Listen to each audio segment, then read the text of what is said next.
Hello everyone, this is Southpaw Hare, and today I'd like to bring you another Fimble update.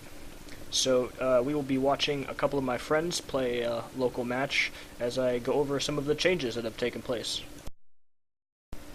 So, as you can see immediately, one of the major projects that I underwent was a total revision of the interface to make it a lot more intuitive to use. So instead of the semi-transparent cards that appeared on the left and right side of the screen, instead we have a more traditional HUD on the bottom. And you can see there's easy buttons that you can click on to get to all your characters. My friend Randy named all of his characters very clever names, as you can see. Kill You, Smash You, Crush You, I believe. And you also have convenient health bars, energy bars, different icons to represent different things, and some nice counters that tell you all the different structures you've captured so far. And there's a nice portrait in the middle as well, which will be able to be customized in the future. You can see that some of the map graphics have been improved as well. The character icons and the structure icons have all been improved nicely. Some of the terrains have textures. Some don't yet, but they'll be coming shortly. Now this is all thanks to the participation of an artist who joined the project recently. And the hope is that he'll be able to do and redo pretty much all of the art in this game. So that includes things like all of the battle sprites that you're watching right now for all the characters, and stuff like the backgrounds and pretty much everything. So suddenly, a lot of these things are seeming plausible for the future. Now, a thing to consider, though, is when it comes to improving things graphically, like redoing a big section of the graphics, like, say, redoing an entire character, it's pretty hard to update that in small portions. For example, I would probably want to have an entire character redone start to finish before showing or releasing that, because it would be pretty awkward to have, like, partially half good and half bad images all mixed into each other. It'd be pretty confusing and be difficult to play with, and it probably wouldn't be any more convenient than having just the bad images all the time for the time being until it's all done. So when it comes to my strategy per se for the rest of my releases and new videos and such, it has been fairly long durations between videos and updates and such so far, and I feel like I want to do more of a short and small updates, but more frequently, because most of the time I've just been waiting for large sections of improvements. For example, this with the GUI and the graphic improvements and such. But I think it'd be a lot better to do, say, a small video every week. For example, just a couple minutes or so, explaining what I accomplished that week, and sort of I can go into some of these smaller details. Sort of go through the process and what's on my mind in terms of going at this game, but I don't necessarily have to wait for the huge bulk improvements, for example. So, for example, I probably won't do too many videos like this where I show a match being played by two players, just because often it can be pretty difficult to actually get a good match recorded, one that's actually really close and interesting. And actually, I don't even think this one is necessarily included in that. Some of the battles are pretty good, but actually finding a really good match, it's difficult, and it's really not even like the point at the moment anyways, because of course there's so much left to be added to the game. The balance work, I worry a little bit about balance right now, but not really that much, because so much is going to be added and changed. And it's more about just making sure that it's playable at any given stage, and that people can enjoy it for what it is, and it's going to continue to be improved upon. So if we do turn to the battle underway here, some interesting things are going on. You may have noticed that the red player is playing extremely offensively, and in fact what he did was he even skipped getting his initial fortress, which is something new that I added. You don't actually start with your first fortress. You actually start with just a little bit of territory in the corner of the map that can't be taken from you. and you have to get even your first fortress, which really there's no opposition at the beginning of the game to prevent you from doing so. But it takes some time, and so he skipped right over that and went on an offensive. And in contrast, we have the blue player who decided to take the center spire, which seems to be a pretty good strategy so far, just because the spires you capture much quicker than the fortresses. And so, with that center spire, now you have territory right in the middle of the map, right pretty much between all three of those fortresses. And it means that when you have to respawn your characters, you know, whether you're winning or losing or whatever, you're probably going to lose a character, but it means they can respawn right in the center of the map, right, they can go pretty much wherever you need to go. So that center territory has proven pretty crucial.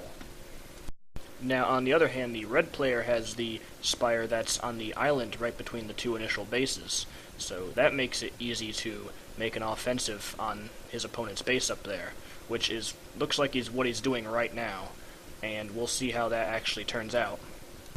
So it's been nice to see that territory, even though it doesn't affect too much at the moment, just the respawning, it's already proved to be pretty important to the game.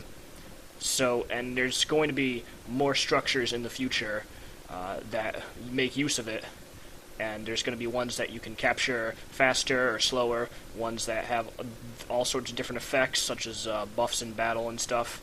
So it won't just be the spires that are so powerful in the future. So as we return to the map screen here, though, you can see that the red player also just took the center spire from the blue player, and so that, looking at the map right now, you can see red has a pretty big advantage, and it's pretty hard to come back from that. So that's one of the things that adding more structures is going to help. Right now, it looks like getting that spire and that center fortress, it's pretty much game over after that point. It doesn't even matter about getting the last fortress or the last two fortresses, because you don't have any territory anywhere near the action to respawn at. So with more structures, just more volume in general on the map, it'll be a bit, the fights will last quite a bit longer.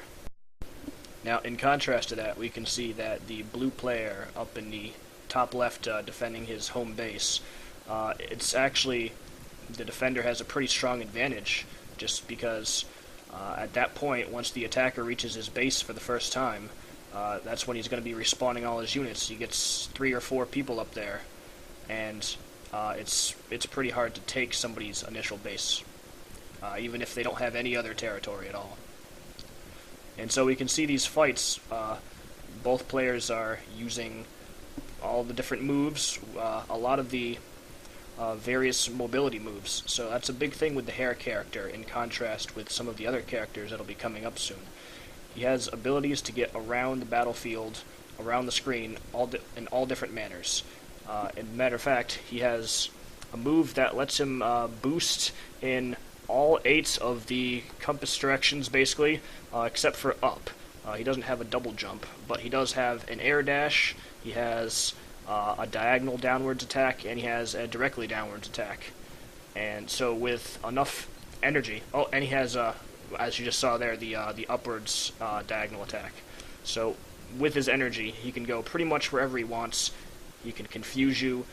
He's a mix-up character for the most part.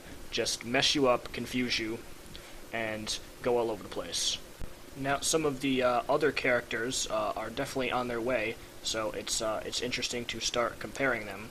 I'll start talking about the next character next week, but when it comes to comparing the Hare to the other characters in general, of course, he's very fast in all ways, pretty much. He's in the battlefield, he's got a high ground speed, he's got pretty good aerial mobility, and he's got a lot of fast attacks, and he's got mobility for getting through around the air, and he's got ways to escape his enemies.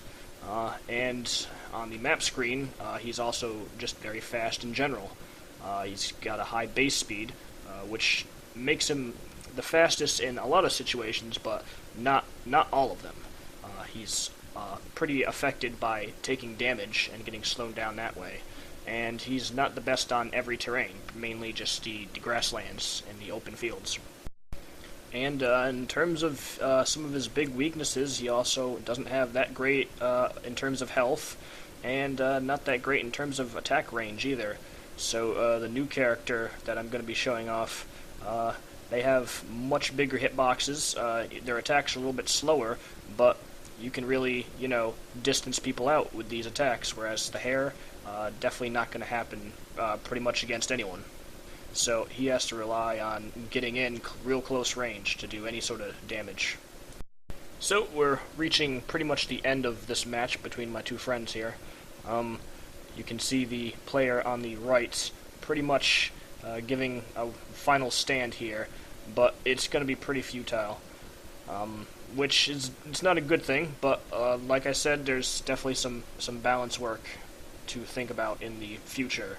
At the moment, I think the matches end quite a bit too easily. They don't last nearly as long, and getting just a small advantage pretty much takes the game at the moment.